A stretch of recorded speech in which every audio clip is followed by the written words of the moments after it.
الحمد لله نحمده ونستعينه ونستغفره ونعوذ بالله من شرور أنفسنا ومن سيئات أعمالنا من يهده الله فلا مضل له ومن يضلل فلا هادي له وأشهد أن لا إله إلا الله وحده لا شريك له وأشهد أن محمدا عبده ورسوله أما بعد فإن خير الحديث كتاب الله وخير الهدي محمد صلى الله عليه وسلم وشر الأمور محدثاتها وكل محدثة بدعة وكل بدعة ضلالة وكل ضلالة في النار. أعوذ بالله السميع العليم من الشيطان الرجيم. بسم الله الرحمن الرحيم. يا أيها الذين آمنوا اتقوا الله حق تقاته ولا تموتن إلا وأنتم مسلمون. يا أيها الناس اتقوا ربكم الذي خلقكم من نفس واحدة وخلق منها زوجها وبث منهما رجالا كثيرا ونساء واتقوا الله الذي تساءلون به والأرحام إن الله كان عليكم رقيبا. يا أيها الذين آمنوا اتقوا الله وقولوا قولا سديدا يصلح لكم أعمالكم ويغفر لكم ذنوبكم ومن يطع الله ورسوله فقد فاز فوزا عظيما. قال الله تعالى في القرآن المجيد في مقام آخر يا أيها الناس أنتم الفقراء إلى الله والله هو الغني الحميد. تمام طرف تعریف و صفات اللہ وحدہ لا شریک کے لیے جو تمام جہانوں کا پالنہار ہے اور بے شمار درود و سلام نازل اللہ کے آخری نبی جناب محمد رسول اللہ صلی اللہ علیہ وسلم پر. یا ایھا الذین آمنوا صلوا علیہ وسلموا تسلیما. اللهم صل علی محمد وعلی آل محمد كما صليت على ابراہیم وعلى آل ابراہیم انک حمید مجید. اللهم بارك على محمد وعلى آل محمد كما باركت على إبراهيم وعلى آل إبراهيم إنك حميد مجيد. حضرات گرامی، ابھی میں نے آپ کے سامنے آیت تلاوت کی. اس آیت میں اللہ تبارک و تعالیٰ نے دو باتیں بتائی. یا ایھا الناس انتم الفقراء إلی اللہ واللہ هو الغنی الحمید. کہ اے لوگو، یہ بنو نوع انسانی، تم تمام کے تمام، تم سارے کے سارے اللہ کے در کے فقیر ہو. واللہ هو الغنی الحمید. اور اللہ رب العزت بے نیاز ہے، غنی ہے. پہلی چیز یہ کہ اللہ غنی ہے، بے نیاز ہے. اسے کسی کی مدد کی ضرورت نہیں. اسے نہ تو تخلیق میں کسی کی ضرورت ہے، نہ تدبیر میں کسی کی ضرورت ہے، نہ لوگوں کے ضرورتیں پوری کرنے میں کسی ضرورت ہے، نہ کسی کی عطا میں اس کی ضرورت ہے.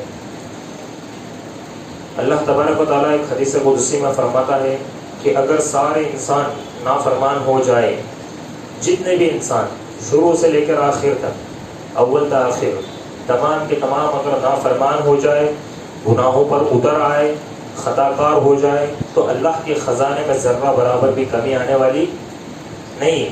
اللہ کی ذات کی بلندی میں کوئی کمی آنے والی نہیں ہے. اور اگر سارے کے سارے انسان نیک ہو جائے، تمام کے تمام متقی پرہیزگار ہو جائے، نمازی ہو جائے، حاضی ہو جائے، غازی ہو جائے، تو کیا اللہ رب العزت کی شان میں، اللہ رب العزت کے خزانوں میں کوئی زیادتی ہونے والی ہے؟ ہماری اطاعت کا فائدہ ہمیں اور ہماری معصیت کا وبال بھی ہم پر ہے. اس سے اللہ رب العزت کی ذات کو کوئی فرق پڑنے والا نہیں. اگر ہم اطاعت کرتے ہیں اللہ کے نبی صلی اللہ علیہ وسلم، اگر ہم فالو کرتے ہیں قرآن مجید کو، اگر ہم حکم مانتے ہیں اللہ تبارک و تعالیٰ کا، اللہ کے قرآن کا، اللہ کے نبی کا، اور شریعت پر عمل کرتے ہیں، تو اس کا تمام کے تمام جتنا بھی بینیفٹ ہے، جتنا بھی فائدہ ہو، ہماری ذات کو ملنے والا ہے. اور اگر ہم بغاوت پر اتر آئے، اگر ہم معصیت پر اتر آئے، اگر ہم گناہوں کے کاموں پر اتر آئے، اگر ہم اللہ کی نافرمانی کریں، اللہ کے رسول کی نافرمانی کریں، اللہ کے قرآن کو فالو نہ کریں، اللہ کے قرآن پر عمل نہ کریں، نہ اس کی دعوت و تبلیغ کریں، تو اس کی معصیت کا وبال کس کے اوپر ہے؟ اس کی معصیت کا وبال بھی ہماری ذات کے اوپر ہے. اللہ کی مملکت، اللہ کی قدرت، اللہ کے خزانے میں کوئی کمی بیشی یا کوئی اضافہ ہونے والا نہیں ہے. وہ بے نیاز ہے، وہ غنی ہے. دوسری چیز یہ کہ وہ غنی ہے، تو تم سب، ہم سب اللہ کے در کے فقیر ہیں. ہم سب بھکاری، ہم اللہ کے بھکاری ہیں. تم سب محتاج ہو، ہر قدم اللہ کے محتاج ہو. اور یہی احساس محتاجی ہے جو مجھ سے اور آپ سے بندگی کرواتی ہے. یہی احساس محتاجی ہے جو ہمیں اور آپ کو اللہ رب العزت کے قریب لے کر جاتی ہے. یہی احساس محتاجی ہے، یہ محتاجی کا احساس کہ ہم تمام کے تمام اللہ رب العزت کے در کے فقیر ہیں. ہم تمام کے تمام ہر لمحہ، ہر وقت، ہر گھڑی، ہر دن اللہ رب العزت کے محتاج ہے. اور یہی محتاجی، یہی احساس محتاجی ہمیں اللہ رب العزت کے قریب کرتی ہے کہ ہم اس کا قرب حاصل کرتے ہیں. جس شخص کو یہ احساس جس قدر ہوگا، جتنا زیادہ ہوگا، وہ اسی قدر سچا بندہ اللہ رب العزت کا ہوگا. وہ بندگی میں اتنا ہی زیادہ سچا ہوگا کہ جس کو یہ احساس ہو کہ اللہ رب العزت کی ذات کے صرف ہم محتاج ہیں، ہم دنیا میں کسی کے محتاج نہیں ہیں. ہم دنیا کے فیصلوں کے محتاج نہیں، ہم اللہ کے کن کے محتاج. ہم دنیا کی عطا کے محتاج نہیں، ہم اللہ کی عطا کے محتاج. ہم دنیا کی رحمت کے محتاج نہیں، ہم اللہ کی رحمت کے محتاج. اور یہی احساس محتاجی انسان کو اللہ کے قریب کرتی ہے. حضرات، اگر اللہ کی مدد شامل حال نہ ہو، اگر اللہ کی مدد شامل حال نہ ہو تو ہم کہیں کے نہیں رہیں گے. کوئی شخص اس کی مدد سے بے نیاز نہیں ہو سکتا. اس کائنات کے اندر ہر شخص کو اس کی مدد کی ضرورت ہے. نماز کی ہر رکعت میں اللہ رب العزت سے عہد و پیمان اور ایک وعدہ ہم کرتے ہیں.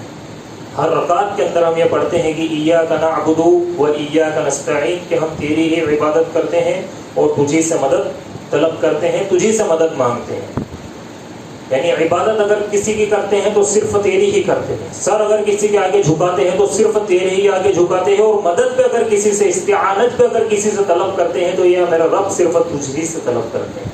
تیرے علاوہ کسی اور سے ہم سوال نہیں کرتے، کسی اور سے ہم نہیں مانگتے. کون ہے ہماری مدد کرنے والا اگر تو مدد نہ کرے؟ کون ہے جو ہمیں سہارا دے گا اگر تو سہارا نہ دے؟ کون ہماری تکلیفوں کا مداوع کرے گا؟ کون ہماری تکلیفوں میں ہماری دعائیں سنے گا اگر تو ہماری دعاؤں کو نہیں سنے گا؟ صبح و شام کے اذکار میں اللہ کے نبی صلی اللہ علیہ وسلم محتاجی کا اظہار کرتے ہوئے پڑھا کرتے تھے، یا ایو یا قیوم برحمتک استغیث فاصلح لی شأنی کلہ ولا تکلنی الی نفسی طرفۃ عین. کہ اے وہ ذات جو زندہ ہے، جو جاوید ہے، جو ساری کائنات کو تھامے ہوئے ہے، تجھی سے فریاد کرتا ہوں، تجھی سے مدد طلب کرتا ہوں. پروردگارا میرے سارے معاملات کو درست فرما دے، اور اے اللہ لمحہ بھر کے لیے بھی مجھے اپنے نفس کے حوالے نہ کرنا. لمحہ بھر کے لیے بھی مجھے اپنے نفس کے حوالے نہ کرنا. دوسرے لوگوں کے ہم کیا حوالے ہیں؟ دوسرے ہماری کیا مدد کریں گے؟ ایک انسان خود سے زیادہ کیا ایک انسان کے بارے میں، اس کے نفس سے زیادہ کوئی اور اس کے بارے میں سوچ سکتا ہے؟ یہاں پر اللہ کے نبی دعا کر رہے ہیں کہ مجھے میرے نفس کے حوالے لمحہ بھر کے لیے بھی مت کرنا. بالکل لمحہ بھر، ایک گھڑی پہ مجھے، یعنی میں ہر وقت، ہر لمحہ، ہر گھڑی صرف تیرا محتاج ہوں. تو حضرات گرامی، زندگی کے مسائل کا حل اللہ کی طرف رجوع ہونے میں ہے. زندگی یہ چیلنجز کا نام ہے، زندگی یہ الجھنوں کا نام ہے، زندگی یہ مشکلات کا نام ہے، زندگی یہ پریشانیوں کا نام ہے، زندگی یہ حادثات کا نام ہے، زندگی یہ آزمائش کا نام ہے، زندگی یہ بیماریاں علل کا نام ہے. اللہ نے کہا لقد خلقنا الانسان فی کبد، کہ ہم نے انسان کو مشقتوں میں پیدا کیا. ہم نے انسان کو مشقتوں میں پیدا کیا. زندگی مسائل سے گھرا ہوا سفر ہے. ان تمام کا واحد حل یہ ہے کہ بندہ صدق کے دل سے، سچے دل سے صرف اللہ رب العزت سے رجوع کرے. اللہ رب العزت سے رجوع کرے، اللہ کی طرف پلٹے، اللہ کی طرف مائل ہو. دنیا میں عذابات کی جو مار ہے، دنیا میں قوموں کی جو ہمارے اوپر مار ہے، دنیا میں ہر طرف عالمی سطح پر مسلمان پریشان ہے، تو وہ صرف اسی وجہ سے کہ انہوں نے رب تعالیٰ کو چھوڑ دیا، انہوں نے اللہ کے قرآن کو چھوڑ دیا. اگر صرف اللہ رب العزت کی طرف رجوع ہو جاتے اور در در محتاجی کے ڈنڈورے نہ پیٹتے اور صرف اللہ رب العزت کے محتاج بن کر رہتے اور اس آیت کو سمجھتے کہ یا ایھا الناس انتم الفقراء الی اللہ واللہ هو الغنی الحمید، کہ تم اس رب کے بندے ہو کہ جو رب بے نیاز ہے، جو رب غنی ہے، جس کے خزانوں میں کوئی کمی آنے والے ہے. ایک حدیث قدسی ہے کہ اللہ رب العزت آواز لگاتا ہے، پکارتا ہے کہ یا معاشر الجن والانسان، کہ یہ انسانوں کی جماعت، یہ جنوں کی جماعت، شروع سے لے کر آخر تک جتنے بھی ہو، تم تمام اللہ رب العزت سے مانگو. جو تمہارے دل کے اندر ہے تمام کی تمام چیزیں اللہ سے مانگ لو، اور اللہ رب العزت وہ تمام کی تمام چیزیں تمہیں عطا کر دے. اس کے بعد اللہ رب العزت کے خزانے میں اتنی کمی بھی نہیں آنے والی کہ جتنی ایک سوئی کو سمندر میں ڈبا کر نکال لینے سے آ جائے. وہ اللہ رب العزت کے ہم بندے ہیں. اگر اس کے محتاج بن کے رہیں گے, اگر اس کی طرف رجوع کریں گے, تو یہ دنیا ہمارا کچھ بگاڑ سکتی ہے؟ کچھ نہیں بگاڑ سکتی. سب سے پہلی چیز تو وہ یہ ہے کہ ہم اجتماعیت کے ساتھ اللہ رب العزت کی طرف رجوع کریں. قرآن کہتا ہے امن یجیب المضطر عبادہ ویکشف السوء ویجعلکم خلفاء الارض. کون ہے جو پریشان حال کی پکار کو سنتا ہے؟ جب پریشانی میں گرا بندہ اسے پکارتا ہے. وہ کس کی ذات ہے جو پریشانیوں کو دور کرتی ہے اور تمہیں زمین کی جانشین بناتی ہے؟ صرف اور صرف کس کی ذات ہے؟ وہ الہ مع اللہ. کہ کون ہے اللہ رب العزت کے علاوہ تمہارا معبود؟ وہ صرف اور صرف ایک الہ ہے, الہ واحد ہے, اور وہ ہے معبود حقیقی رب ذوالجلال اللہ رب العالمین. قلیلا ما تذکرون. مگر اے نادان انسانوں, تم نصیحت بہت کم حاصل کرتے ہو. حضرات گرامی, زندگی میں آنے والے چیلنجز کو قرآن ایک مثال کے ذریعے پیش کرتا ہے. اللہ رب العزت نے ایک تمثیل بیان کی ہے, ایک مثال ہمارے حادثات کے لیے زندگی کے اندر جو ہمارے اوپر پریشانیاں آتی ہے کہ کس طریقے سے, چاہے وہ اجتماعیت کے طور پر آئے یا ایک انسان کے انفرادی طور پر اس کے اوپر مصیبت آئے. قرآن میں اللہ نے ایک بہت بہترین مثال کے ذریعے سے اس کو واضح کیا کہ انسان کی فطرت کیا ہے. سورہ یونس میں سمندر کی مثال اللہ رب العزت نے بیان کی. هو الذي يسيركم في البر والبحر حتى إذا كنتم في الفلك وزرعنا بهم ريح طيبة وفرحوا بها جاءتها ريح عاصف وجاءهم الموج من كل مكان وظنوا أنهم أحيط بهم دعوا الله مخلصين له الدين لئن أنجيتنا من هذه لنكونن من الشاكرين فلما أنجاهم إذا هم يبغون في الأرض بغير الحق. کہ اللہ ہی ہے جو تمہیں خشکی پہ چلاتا ہے, اللہ ہی ہے جو تمہیں سمندر پہ چلاتا ہے. اور ایک مرحلہ ایسا بھی آتا ہے کہ تجارت کے لیے یا کسی اور غرض سے سمندری سفر جو ہے تم پر پیش آتا ہے. اللہ رب العزت یہاں پر بیان کرتا ہے کہ اللہ تمہیں زمین پر چلاتا ہے, اللہ رب العزت تمہیں سمندر پر چلاتا ہے. یعنی جب ہم کشتی کا سفر کرتے ہیں وہ سفر کون کرواتا ہے؟ اللہ رب العزت کرواتا ہے. اور پھر ایک مرحلہ وہ بھی پیش آتا ہے کہ تم میں سے کسی شخص کو کسی غرض کی وجہ سے, کسی کام کی وجہ سے, تجارت کی وجہ سے وہ سمندری سفر پر جو ہے وہ نکلتا ہے, تو کشتی موافق ہواؤں میں تمہیں لے کر چلنے لگتی ہے. یعنی جس ڈائریکشن میں کشتی کو جانا ہے وہ اس طرف کشتی چلنے لگتی ہے, وہ تمہیں لے جانے لگتی ہے. یعنی کشتی اسی طرف جاتی ہے جس طرف تمہیں جانا ہوتا ہے. موسم سازگار ہے, سمندر میں سکون ہے, ہوائیں بھی بالکل صحیح چل رہی ہے, ہوائیں بھی بالکل خوشنما چل رہی ہے. ایک انسان مزے کر رہا ہے, لطف کر رہا ہے, اور لطف آنند وہ جو ہے سفر کر رہا ہے. منظر بڑا خوشنما ہے کہ اچانک سے جاءتھا ریح عاصف. ایک انسان بڑی خوشنما سفر کر رہا ہے, بڑے بڑے اچھے مناظر دیکھ رہا ہے, اور وہ زندگی کی ٹینشنوں کو بھول گیا, وہ سمندری سفر کے اندر لگا ہوا ہے.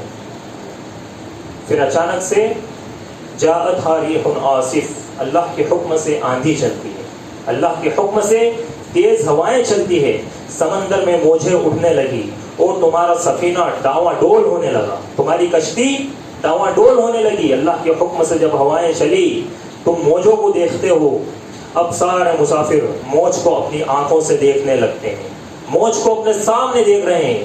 کبھی ادھر موج اٹھ رہی ہے, کبھی پیچھے موج اٹھ رہی ہے, کبھی دائیں کبھی بائیں, اور اکیلے سمندر کے اندر ان کا سفینہ ہے اور وہ بے یار و مددگار ہو جاتے ہیں. اس سفر کو جس کو ابھی تک بڑا خوشنما وہ سمجھ رہے تھے, جس کے اندر وہ بڑے مزے کر رہے تھے, اس سفر میں جب اللہ رب العزت کے حکم سے آندھی چلتی ہے, موجیں اٹھتی ہے, کشتیاں ہل جاتی ہے, اب سارے مسافر جو ہے اپنی آنکھوں سے دیکھنے لگتے ہیں. تو یہاں دعوا اللہ مخلصین لہ الدین, تو یہاں سارے معبود بادان باطلہ کو چھوڑ کر, تمام کے تمام معبودوں کو چھوڑ کر, دین کو صرف اللہ رب العزت کے لیے خالص کرتے ہوئے ایک اللہ رب العزت کو تمام کے تمام پکارنے لگتے ہیں. اور کہتے ہیں کہ لئن انجیتنا من هذه لنکونن من الشاکرین, اور تمام اللہ رب العزت سے وعدہ کرتے ہیں اور کہتے ہیں کہ اللہ رب العزت تو ہمارے سفینے کو جو اس آندھی کے اندر, اس طوفان کے اندر الجھ گیا ہے, سمندر کے اندر الجھ گیا ہے, یا اللہ رب العزت تو اس کو یہاں سے نکال دے, ہم ہمیشہ کے لیے تیرے شکر گزار بندے بن کر رہے ہیں, ہم ہمیشہ تیری ہی عبادت کریں گے. اور زندگی بھر تیرے شکر گزار بن کر رہیں گے. اللہ کہتا ہے فلما انجاہم کہ جب اللہ تمہیں سفینوں کو بچا کر ساحل کی طرف لے کر آتا ہے, اللہ تمہارے سفینوں کو نکال کر, آندھیوں سے نکال کر جب تمہیں نجات کی طرف لے کر آتا ہے, جب تمہیں خشکی کی طرف, ساحل کی طرف لے کر آتا ہے, سمندر میں کیے ہوئے تمام وعدوں کو تم بھول جاتے ہو, سمندر میں کیے ہوئے تمام وعدوں کو تم بھول جاتے ہو. پھر اذا ہم یبغون فی الارض بغیر الحق, پھر سے وہی سرکشی اور پھر سے وہی نافرمانی کے کاموں میں تم لگ جاتے ہو. اللہ رب العزت نے یہاں پر یہ تمثیل بیان کری, یہ مثال بیان کری کہ کس طریقے سے جب تم مصیبت میں پھنستے ہو, تم کیا تمام کائنات کے لوگ, تمام بنی نوع انسان جب مصیبت میں پھنستے ہیں, جب سمندر کے اندر کشتی میں پھنستے ہیں, جب موجوں کے اندر الجھ جاتے ہیں, اس وقت صرف ان کو ایک ہی ذات یاد آتی ہے, اور صرف اللہ رب العزت کی ذات کہ وہی بچا سکتا ہے. پھر جب اللہ رب العزت نکال دیتا ہے, وہاں سے بچا لیتا ہے, اس کے بعد جب وہ کنارے آ جاتے ہیں, پھر واپس سے اللہ کے سے کیے ہوئے وعدوں کو بھول جاتے ہیں, اور پھر سے وہی سرکشی اور نافرمانی کے کاموں میں لگ جاتے ہیں. تو یہ اس کی رحمت کا سہارا ہے کہ وہ جانتا ہے کہ یہ نافرمانی کریں گے, وہ جانتا ہے کہ یہ سرکشی کے کام کریں گے, پھر بھی وہ ان کے سفینوں کو کنارے لگاتا ہے, پھر بھی وہ ان کے سفینوں کو کنارے لے کر جاتا ہے. اور یہ اللہ رب العزت کی رحمت ہے, یہی رحمت ہے کہ جو مجھے اور آپ کو اس زمین پر جینے کا حق دے رہی ہے, یہی اللہ رب العزت کی رحمت ہے جو ہمیں یہاں پر جینے کا حق دے رہی ہے. ورنہ ہمارے گناہوں کے حساب سے اگر ہمیں دیا جاتا تو ہماری زندگی کی نعمتوں کا چراغ کبھی سے گل ہو جاتا.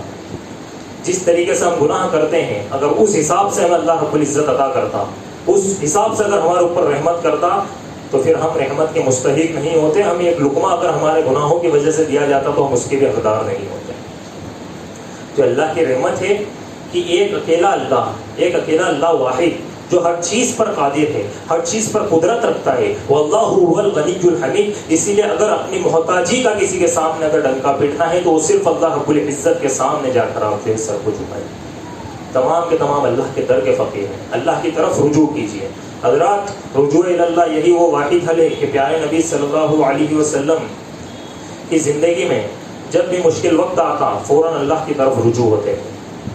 کان النبی صلی اللہ علیہ وسلم اذا حزبه امر فزع الى الصلاۃ, کہ جب بھی کوئی اہم معاملہ درپیش آتا, جب بھی کوئی پریشانی ہوتی تو فوراً آپ صلی اللہ علیہ وسلم نماز کی طرف لپکتے, نماز کی طرف دوڑتے. یعنی سب سے پہلے اس چیز کے اندر اللہ کے نبی اس کا حل ڈھونڈتے, نماز کے اندر. آج جو سڑکوں پر موجود ہے, اگر وہ تمام کے تمام نمازی ہوتے تو یہ معاملہ پیش نہ آتا. وہ تمام کے تمام اگر اپنی پریشانیوں کا حل نماز کے اندر ڈھونڈتے تو یہ معاملہ پیش نہ آتا. ون سائڈ کٹنگ کرا کے, بالیاں کان میں پہن کے وہاں پر جا کر جھنڈے اٹھا کر نعرے لگانا اور مسجدیں ویران رکھنا, کبھی دین کی بات نہ کرنا, کبھی دین کو نہ سیکھنا, زندگی کے اندر الجھے رہنا, اور حب المال و کراہیت الموت کی صفت اپنے اندر پیدا کرنا, ان چیزوں کی وجہ سے ہمارے اوپر اللہ کی رحمت نازل ہوگی؟ اللہ کی رحمت نازل نہیں ہو سکتی. بلکہ اللہ کے نبی صلی اللہ علیہ وسلم کی سنت یہ تھی کہ وہ سب سے پہلے کس سے مائل ہوا کرتے تھے؟ وہ اللہ رب العزت کو اپنی تمام کی تمام پریشانیاں مناجات کے ذریعے کہا کرتے تھے, دعاؤں کے ذریعے کہا کرتے تھے کہ اللہ میری یہ پریشانی ہے تو اس کو سولو کر دیں. نماز کے اندر کہا کرتے, نمازیں پڑھا کرتے تھے, سجدوں کے اندر دعائیں کیا کرتے تھے. آج ایک بندہ نماز سے دور ہے اور وہ جا کر ظالم حکومتوں سے انصاف کی گہار لگائے گا, کیا اس کی بات کو سنا جائے گا؟ سب سے بڑی حکومت کس کی بتائیے آپ؟ غلبے والا, حکمت والا کون ہے؟ اللہ رب العزت ہے, اور وہ بندہ ہے اللہ کا. اللہ نے کہا مجھ سے مانگ, میں تیرا جواب دوں گا, میں تیری دعا کو قبول کروں گا. اس کے باوجود ایک بندہ اللہ رب العزت کا نہ ہو کر دنیا کا ہوتا ہے, اور پھر وہ سوچتا ہے کہ دنیا مجھے انصاف دے دے گی. تو یاد رکھیے کہ اگر عزت ہے تو صرف اور صرف اللہ رب العزت سے قرب حاصل کرنے میں عزت ہے, ورنہ اس کے علاوہ عزت نہیں ہے, اس کے علاوہ ذلت ہے. آپ صلی اللہ علیہ وسلم کی زندگی کے دکھ درد کا مداوع نماز میں ہوتا تھا. نظام کائنات میں ہلکی سی تبدیلی بھی اللہ کے نبی صلی اللہ علیہ وسلم کو دکھتی تو فوراً اللہ تبارک و تعالیٰ کی طرف رجوع کرتے. جب بھی آندھی چلتی، تیز ہوائیں چلتی، پیارے نبی صلی اللہ علیہ وسلم گھٹنے کے بل گر جاتے، بیٹھ جاتے اور اللہ رب العزت سے دعا کرتے، اللہ سے مناجات کرتے، اللہم اجعلھا ریاحا ولا تجعلھا ریحا، کہ اللہ اس ہوا کو رحمت والی ہوا بنا دے، اس ہوا کو عذاب والی ہوا نہ بنا۔ اس لیے کہ تاریخ ہمیں بتاتی ہے کہ انسانی تاریخ میں سب سے مضبوط قوم عاد کو تو نے اسی ہوا کے ذریعے سے ہلاک کر دیا۔ قوم عاد کو کس عذاب سے اللہ نے ہلاک کرا؟ ہوا کی وجہ سے تو نے اس قوم کو ہلاک کر دیا۔ کہ اللہ اس ہوا کو تو ہمارے لیے رحمت کی ہوا بنا۔ بارش رک گئی، موسم خشک ہو گیا، فصلیں سوکھنے لگی، کھیتیاں برباد ہونے لگی اور قحط سالی کا موسم چھا گیا۔ اس وقت حل کیا تھا؟ حل یہ ہے کہ ففروا الی اللہ، اللہ کی طرف رجوع کرو۔ پیارے نبی صلی اللہ علیہ وسلم فوراً صلاۃ الاستسقاء کا اہتمام کرتے، اپنے صحابہ کو لے کر آپ صلی اللہ علیہ وسلم میدان جاتے، عاجزی اور انکساری کے ساتھ سادہ لباس پہنے ہوئے۔ حکم یہ ہے کہ جب صلاۃ الاستسقاء کے لیے جاؤ تو شاندار لباس، شاندار کپڑے پہن کر نہ جاؤ، یہاں اللہ کی رحمت کے لیے بھکاری بن کے جانا ہے، ہمیں اللہ رب العزت کی رحمت کے لیے جانا ہے۔ اسی لیے جس طرح سے اپنے طور طریقے، اپنے رویے، اپنے چال چلن اور اپنی بے بسی کا، جس طریقے سے اپنی بے کسی کا اظہار کر سکتے ہو کرو، کیونکہ اللہ رب العزت کی رحمت تمہیں ڈھانپنے کے لیے کھڑی ہے۔ اللہ کے نبی صلی اللہ علیہ وسلم اور پیارے صحابہ کرام رضوان اللہ علیہم اجمعین جا کر اللہ رب العزت کے سامنے دعائیں استسقاء کرتے، صلاۃ استسقاء پڑھتے اور پھر اللہ رب العزت سے دعا کرتے۔ اللہ رب العزت ان کی دعاؤں کو قبول کرتا اور موسلادھار بارش نازل فرماتا۔ تو اجتماعیت کے طور پر اللہ رب العزت کی طرف رجوع ہونا یہ واحد حل ہے ہماری مصیبتوں کا، ہماری پریشانیوں کا۔ نظام کائنات میں اگر یہ تبدیلی دیکھنے کو ملتی کہ سورج بے نور ہو گیا، چاند بے نور ہو گیا، سورج کو گرہن لگ گیا، چاند کو گرہن لگ گیا، پیارے نبی صلی اللہ علیہ وسلم فوراً اللہ کی طرف رجوع کرتے اور سماج میں اعلان کرتے کہ آ جاؤ، مارکیٹ میں جو ہے تمام کے تمام مسجد میں آ جاؤ، کہ جو گھروں میں ہے وہ تمام مسجد میں آ جاؤ، بازاروں میں ہے تمام مسجد میں آ جاؤ۔ آج سورج بے نور ہو گیا، آج چاند بے نور ہو گیا، کہ اے انسانوں اللہ کی طرف رجوع کر کے اپنے گناہوں کی معافی تلافی کر لو، اللہ رب العزت سے معافی طلب کر لو، اپنے گناہوں پر نادم ہو جاؤ، اپنے گناہوں پر شرمندہ ہو جاؤ اور اللہ کی طرف رجوع کرو۔ مسجد میں داخل ہو کر صلاۃ الکسوف اور صلاۃ الکسوف کا آپ صلی اللہ علیہ وسلم اور صحابہ کرام اہتمام کیا کرتے تھے۔ تو یہ تمام چیزیں اور بھی اللہ کے نبی کی پوری زندگی آپ اٹھا کر دیکھیں، طائف کے موقع پر آپ دیکھ لیجیے کہ کتنی لمبی دعا اللہ کے نبی نے کی، کتنی لمبی دعا ہے، کس سے کی؟ اللہ رب العزت سے کی۔ اس وقت جب کہ طائف کے لوگوں نے اللہ کے نبی کو غیر معمولی سمجھ لیا تھا، اللہ کے نبی کو معمولی سمجھ لیا تھا، اللہ کے نبی صلی اللہ علیہ وسلم کو کس طریقے سے پتھر مارے گئے۔ یہ تاریخ انسانی بتلاتی ہے کہ اتنی عظیم ہستی اور اتنی احترام والی ہستی کو ایسا بہت کم دیکھا گیا کہ اس طریقے سے سلوک کیا گیا۔ وہ سلوک اللہ کے نبی صلی اللہ علیہ وسلم کے ساتھ کیا گیا۔ اس کے باوجود اللہ کے نبی نکلے اور جا کر ایک درخت کے نیچے پناہ لی اور پھر اللہ رب العزت سے دعا کا مداوع کرنے لگے، اور کافی لمبی دعا اللہ رب العزت نے اللہ کے نبی صلی اللہ علیہ وسلم نے اللہ تبارک و تعالیٰ سے مانگی۔ تو کس کو اللہ کے نبی نے یاد کیا؟ اللہ کو یاد کیا۔ ہر مصیبت، اب وہ چاہے مصیبت دنیاوی ہو، اجتماعی ہو، انفرادی ہو، کوئی سی بھی مصیبت ہو، چاہے ہمارے تجارت کے تعلق سے کیوں نہ ہو، ہمارے بزنس کے تعلق سے کیوں نہ ہو، ہمارا بزنس نہیں چل رہا، 100 جنوں کو بولو گے، 1000 جنوں کو نہیں بولو گے، اس سے آپ کے بزنس چلنے لگے گا؟ نہیں چلنے لگے گا۔ ارے دھندا نہیں چل رہا، دھندا نہیں چل رہا، وہی جا کر اللہ رب العزت سے سجدے میں دعا کرو، صرف ایک اللہ کو بولتے ہیں۔ 100 لوگوں کو، 1000 لوگوں کو بولنے کی ضرورت نہیں بچے گی، اللہ رب العزت ایسے اسباب پیدا کر دے گا کہ آپ کی تجارت چل جائے گی، اللہ رب العزت آپ کی تجارت میں برکت دے دے گا۔ ضروری نہیں ہے کہ لاکھوں کروڑوں کمانا ہی کامیابی، انسان کے تھوڑے سے پیسوں کے اندر برکت ہو جاتی ہے اور لاکھوں کروڑوں کے اندر برکت نہیں ہوتی، اس سے انسان بے چین ہو جاتا ہے۔ تو اسی لیے اپنی زندگی کے اندر یہ طریقہ اپناؤ کہ اللہ تبارک و تعالیٰ سے رجوع کرو اور اللہ رب العزت سے اپنی تمام باتیں کرو۔ حضرات، ایک اور گھڑی جہاں رجوع اللہ کی ہمیں سخت ضرورت ہوتی ہے، جب مجھ سے اور آپ سے غفلت ہوتی ہے، جب مجھ سے اور آپ سے گناہ ہو جاتا ہے، اور گناہ کے بعد اللہ تبارک و تعالیٰ کی طرف رجوع ہونا یہ بے حد ضروری ہو جاتا ہے۔ ہم گناہ کرتے ہیں، ہم انفرادی طور پر گناہ کرتے ہیں، ہر انسان سے گناہ ہوتا ہے، ہر انسان اپنے گناہوں کو جانتا ہے، ہر انسان اپنے نفس کا محاسبہ کر سکتا ہے کہ میں نے کتنے گناہ کیے، اور اگر وہ کیلکولیٹ کر لے تو ابھی اس کو یہ بھی پتہ چل سکتا ہے کہ میرے اعمال جنت میں جانے والے ہیں یا جہنم میں جانے والے ہیں۔ یہ نہیں کر سکتا انسان۔ ایک انسان اگر اپنے نفس کا محاسبہ کرے تو اس کو یہ نہیں پتہ چل سکتا۔ بتائیے، آرام سے ایک انسان کو پتہ چل سکتا ہے کہ اگر وہ بیٹھ کر 2 گھڑی یہ احساس کرے کہ میرے اعمال زیادہ ہیں یا میرے گناہ زیادہ ہیں، میری نیکیاں زیادہ ہیں یا میرا گناہ زیادہ ہے، تو اس وقت اس کو یہ احساس ہوگا کہ ہاں واقعی میں غلط ٹریک پر چل رہا ہوں۔ سلف میں سے کسی کا قول ہے کہ بسا اوقات گناہ انسان کو جنت میں لے کر جاتا ہے اور نیکی انسان کو دوزخ میں لے کر چلی جاتی ہے۔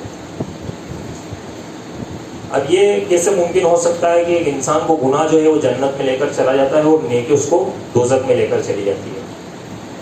کہا کہ گناہ ہو گیا، لیکن اس کے بعد ندامت ایسی ہوتی ہے کہ اس گناہ کو 100 بار یاد کر کے بندہ 100 بار روتا ہے۔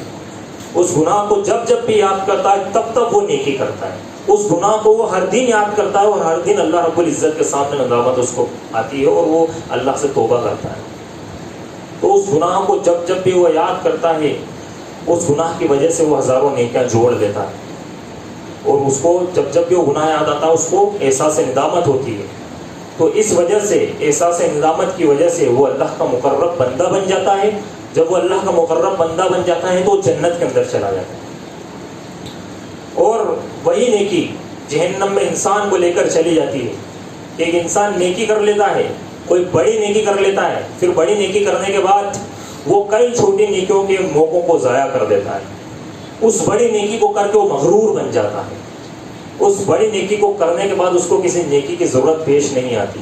اس بڑی نیکی کو کرنے کے بعد وہ بندوں کو حقیر سمجھنے لگتا ہے کہ اب میں نے بہت بڑی نیکی کر لی ہے، اب تمام میرے سامنے حقیر ہو گئے، اور وہ اسی غرور کے اندر، اسی تکبر میں اور اسی غفلت میں وہ اعمال کرنا چھوڑ دیتا ہے، اور وہ کہاں چلا جاتا ہے؟ جہنم کے اندر چلا جاتا ہے۔ تو گناہ ایک انسان سے ہوتے ہیں، ایک انسان گناہ کرتا ہے، لیکن اس کے لیے اللہ رب العزت نے جو حل رکھا ہے وہ حل رکھا ہے اللہ تبارک و تعالیٰ کی طرف رجوع کرنا، نہ کہ مایوس ہونا۔ ایک بندہ اللہ کی طرف رجوع کرے، اللہ سے توبہ و استغفار کرے۔ توبہ و استغفار جب ایک بندہ اللہ رب العزت سے کرے گا، اللہ رب العزت اس کے لیے کئی راستے کھول دے گا۔ وَمَن يَتَّقِ اللَّهَ يَجْعَل لَّهُ مَخْرَجًا، کہ جو اللہ کا تقوی اختیار کرتا ہے، اللہ سے ڈرتا ہے، اللہ رب العزت اس کے لیے راستے ہموار کر دیتا ہے، راستے اس کے لیے بنا دیتا ہے۔ تو اسی لیے ہمیں چاہیے کہ ہم تمام کے تمام اللہ تبارک و تعالیٰ کی طرف رجوع کریں، اور اللہ رب العزت ہی سے صرف محتاجی کا ہم اللہ رب العزت ہی کے یہاں پر ڈھنڈورا پیٹیں، نہ کہ ہم دنیا میں پیٹیں۔ اور ہمیں چاہیے کہ ہم تمام کے تمام جو ہے اللہ رب العزت سے صرف دعا کریں اور اسی کی طرف رجوع کریں اور اسی سے توبہ استغفار کریں۔ آخر میں اللہ رب العزت سے دعا ہے کہ اللہ ہمیں کہنے اور سننے سے زیادہ عمل کرنے کی توفیق عطا فرمائے۔ آمین۔ تقبل یا رب العالمین۔